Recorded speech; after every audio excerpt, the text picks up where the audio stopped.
Hello everybody and welcome to the latest Wild Atlantic Adore video blog. This is a Valentine's Day special which is about the old church of Dunlewey, which was built as a monument by a heartbroken wife on the death of her husband, and I call it the Donegal Taj Mahal. The Taj Mahal, which means the crown of the palace, is an ivory white marble mausoleum on the south bank of the Yamuna River in the Indian city of Agra.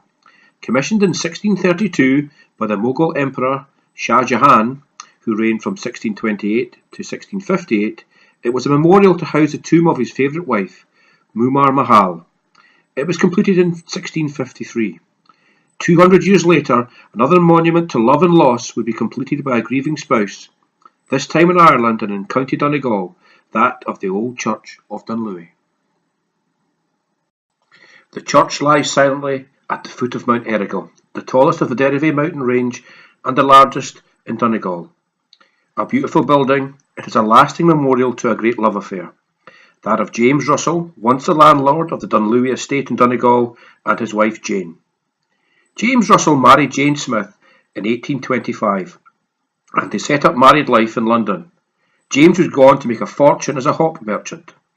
They would be blessed with 5 daughters: Fanny, Henrietta, Emma, Louise, Sarah, and Josephine.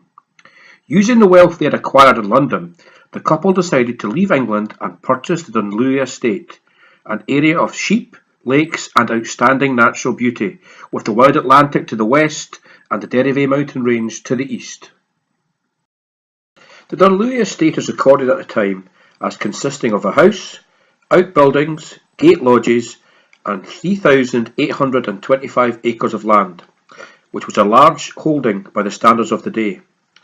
Now little is written of their time in Dunlewey, but James died on the 2nd of September 1848. Heartbroken, his widow decided to build the church as a lasting monument for her husband. Like the Taj Mahal, the Church of Ireland building was constructed using white marble but also blue quartzite, which was quarried locally. The supply of the marble in the nearby quarry has now been depleted. The red brick and the arches of the windows were produced locally. Remnants of the brick field are still visible when the level of the Dunlewey Lake has lowered. James Russell was laid to rest in a vault under the church floor. On the 1st of September 1853, the church was consecrated as a chapel of ease to the Church of Ireland in Tullabegley, which was the parish consisting of the modern-day parishes of Gweedore and Cloughaneely. The church is nestled in the valley between Errigal and the Poison Glen, an area of stunning beauty and with a long history. Whilst ominous sounding now, the Poison Glen may have been given the wrong name. So how did the Poison Glen get the wrong name? Well, one story is that the wrong translation from Irish to English caused the confusion, and the correct name should be Heavenly Glen. The Irish word for heaven is Neam, and the Irish word for poison is Neam. One other reason could be that the Poison Glen owes its name to the former presence of the highly toxic Irish spurge moss. It is rumoured that the plant poisoned the drinking water, and although the spurge moss is now extinct here, farmers are still advised to keep their animals away from the glen's waters. Both stories seem highly plausible. However, I prefer to think that folklore has given the glen its striking name. The story from lore is that the one-eyed king of Tory, Balor of the Evil Eye, had a beautiful daughter, Ithnu, who kept locked away in a tower out of men's view. This was because he had been forewarned by druids that only his grandson could end his life. However, word of her great beauty spread, and she was kidnapped and brought to the nearby mainland at Marorty. Balor in a fury followed and caught up with her kidnappers at the entrance to the glen. He rescued his daughter and killed her kidnappers with a giant stone.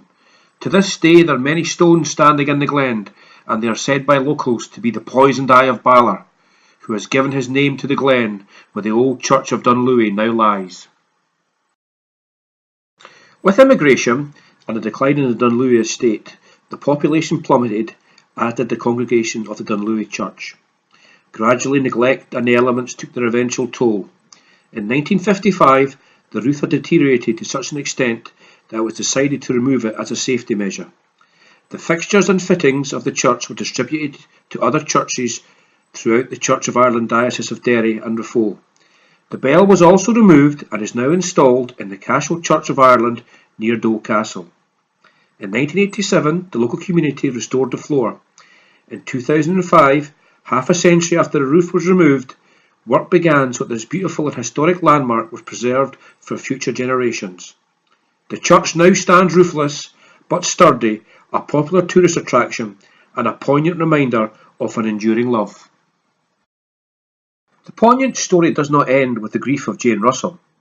Another landlord of the estate, Richard Lewis Crankshaw, who died on the 29th of November 1929, is buried in the grounds of the old church of Dunlewey, but without his wife.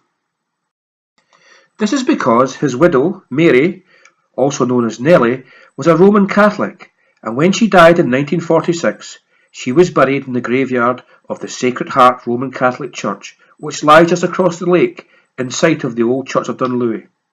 If you visit the Sacred Heart Church, you will see one gravestone turned towards the old church of Dunlewey. That's Mary Crankshaw. She wished to be buried in sight of her husband, facing his grave. The other headstones point away from the old church. So when you're in the Gweedore area, make sure to visit the old church of Dunlewey, or as I call it, the Donegal Taj Mahal, a monument to love and loss, the old church of Dunlewey.